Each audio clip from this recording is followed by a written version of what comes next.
We're back to talking about full-size Star Wars helmets today. And the big question about this helmet is going to be, do we think it's a worthwhile purchase, or is it just another lackluster repaint of a mold we've been getting over and over? We're going to find out. Let's get into this.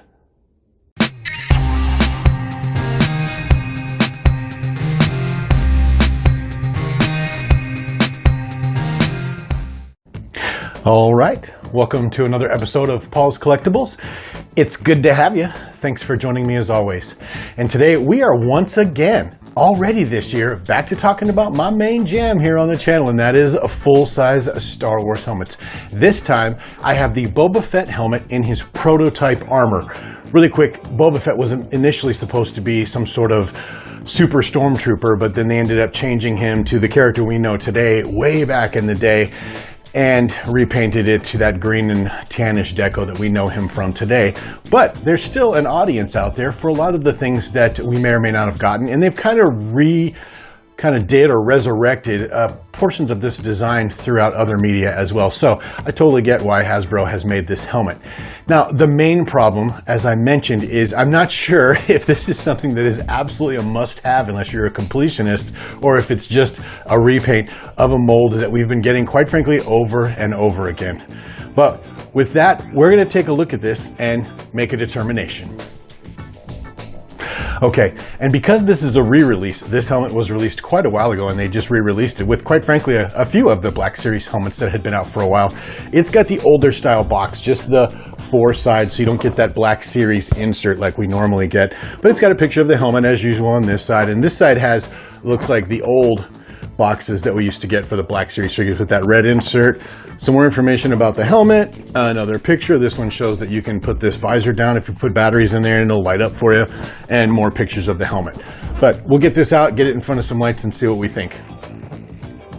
Okay, so there it is out of the box. It came in a pretty rudimentary box compared to what we get now because it's still the older packing as well. It came in two pieces. There's this one and then there's this one here, the Viewfinder, which just snaps on really easy, and it's the old, if you push the button there, it slides down, and then if you push it back up, it clicks into place. And this one, when you put batteries in it, the Viewfinder lights go on and off, and on the inside here, there's a little tab you can take off, see, and then you can kind of see through there with some electronics and stuff like that. It's nothing spectacular, so I never bother with them. And one of the questions I get asked a lot is, Paul, does this thing fit on your head? And I will tell you, these Black Series helmets, most of them do. The Boba Fett helmets do not, for the most part.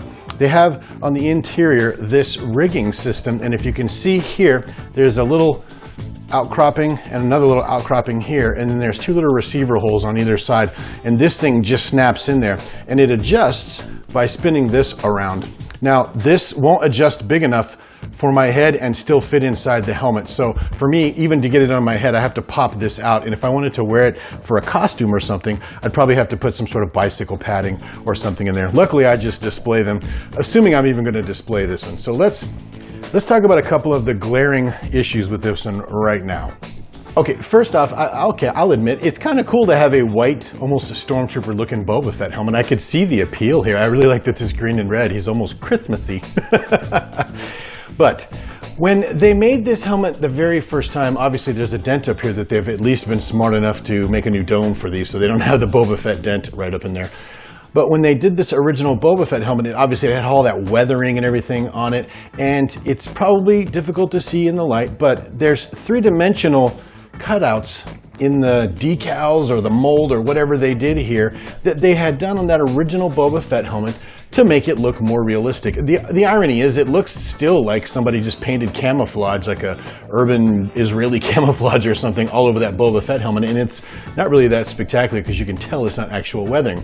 But when they've done all of these repaints, you can immediately pick them out because they still have the same three-dimensional patterns all through here. And on this one especially, which looks like almost like a lab version, like a laboratory version, or a prototype, no doubt, since that's the name of the Boba Fett helmet. This one, in my mind, I think should be pristine, and it just looks abundantly silly, especially when you get around to the back and there's just a ton of this weathering all over the back here, where they just painted white over it and then sent it out into service. And frankly, it's disappointing is a strong word. I mean, this is supposed to be a toy and it's supposed to be for kids, you know, for the most part, an inexpensive kid's toy, but it's just, you know, a little underwhelming, I'm not gonna lie. But overall, I mean, they have a little metal part there. These helmets are very well made for what you're paying for them. The lenses are very thick, very sturdy.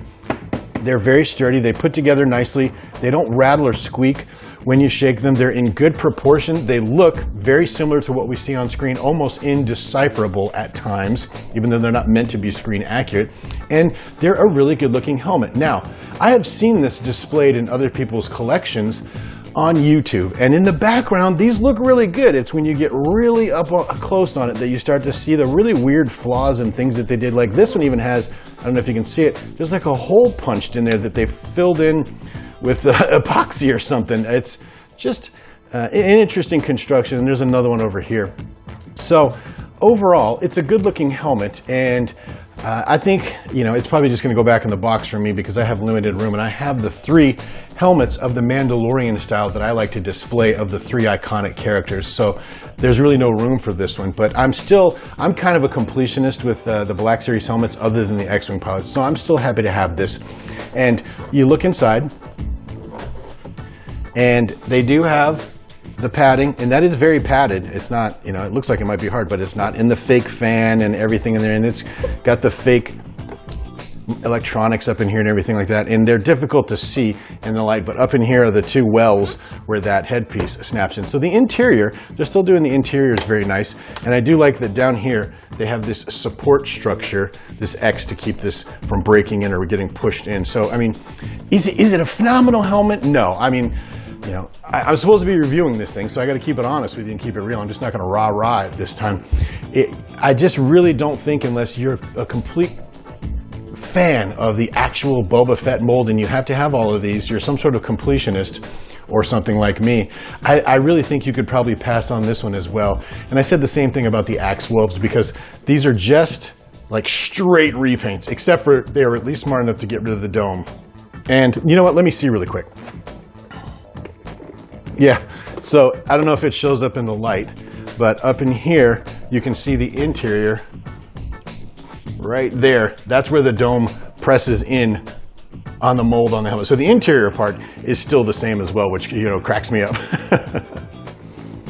But overall, you know, a fun helmet to have. Yeah, an absolute must that I think you should kill yourself trying to get, or, you know, spend $200, $300, $400 for on the secondary market.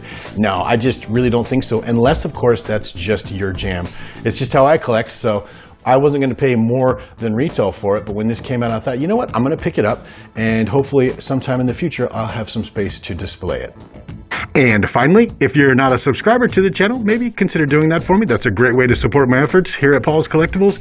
And if you're already a subscriber, or someone who's been watching my videos for a really long time, you already know I greatly appreciate you. And with that, I'll see you on the next video.